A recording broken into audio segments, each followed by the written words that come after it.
সংগ্রামী বন্ধুগণ, আপনারা লক্ষ্য করেছেন বৈষম্য বিরোধী ছাত্র আন্দোলনের নামে যে আন্দোলন শুরু হয়েছিল, সেই আন্দোলন আসলে সাধারণ ছাত্রছাত্রীর ছিল না। একটি ষড়যন্ত্রের অংশ হিসাবে বাংলাদেশের সেনাবাহিনীর একটি অংশের সহযোগিতায় দেশরত্ন শেখ হাসিনাকে দেশ ছাড়তে বাধ্য করা হয়েছে। শেখ হাসিনার অপরাধ কোথায়? তিনি বাংলাদেশের 14 লক্ষ গৃহহীন মানুষকে থাকার জন্য পাকা ঘর করে দিয়েছেন, স্থায়ী জায়গা দিয়েছেন। শেখ হাসিনা তো ভুল করেছেন, তিনি বাংলাদেশকে বিশ্ব দরবারে উন্নয়নশীল রাষ্ট্র হিসেবে পরিচিত করে দিয়েছেন। শেখ হাসিনা তো আসলেই অপরাধ করেছেন যে তিনি এই বাংলাদেশের 25% মানুষ যারা দরিদ্র সীমার নিচে ছিল তাদেরকে দরিদ্র সীমার উপরে উঠায় আনছে। এগুলো তো তার অপরাধ, কারণ শেখ হাসিনা তার পরিবারকে হারিয়ে বঙ্গবন্ধু সহ সপরিবারে তার পরিবারের সকলে যখন নিহত হয়েছে, সেই মুহূর্তে বাংলাদেশের মানুষকে আপনজন মনে করে তিনি বাংলাদেশে ফিরে এসেছেন।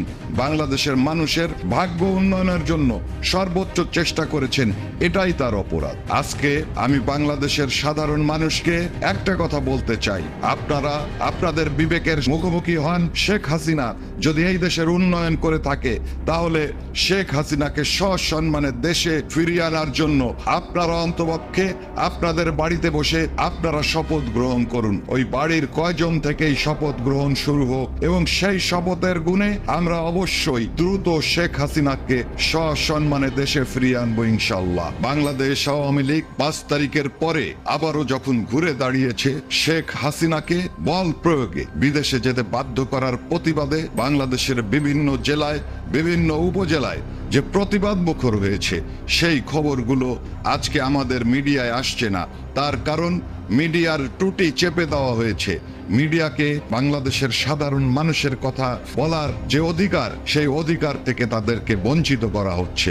আর আসলে ওনারা কি অধিকার দেবেন? ওনাদের স্বরাষ্ট্রমন্ত্রী মুখ ফসকে বলে ফেলছেন যে বেশি মানুষ মারা গেছে 7.62 অস্ত্রের মাধ্যমে, সেইগুলি সাধারণ মানুষের কাছে থাকে না, সেইগুলি ব্যবহার করে ন্যাটো, সেইগুলি ব্যবহার করে জঙ্গিরা। সেই পদে সাখাওয়াত থাকতে পারে নাই। তা বাংলাদেশের মানুষের অধিকার বা এই সরকারের কাছে আমরা কি আশা করতে পারি?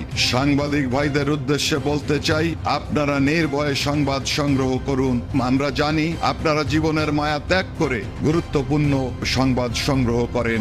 আজকে যে সংবাদ আপনার মিডিয়া দিতে পারছে না, আগামী দিনে সেই সংবাদটা আমরা মিডিয়াতে দেব। আপনাদের সাথে আমরা আছি। বাংলাদেশের সাধারণ মানুষকে কেউ কোনোদিন দবায় রাখতে পারে নাই, এখনো পারবে না। জয় বাংলা, জয় বঙ্গবন্ধু।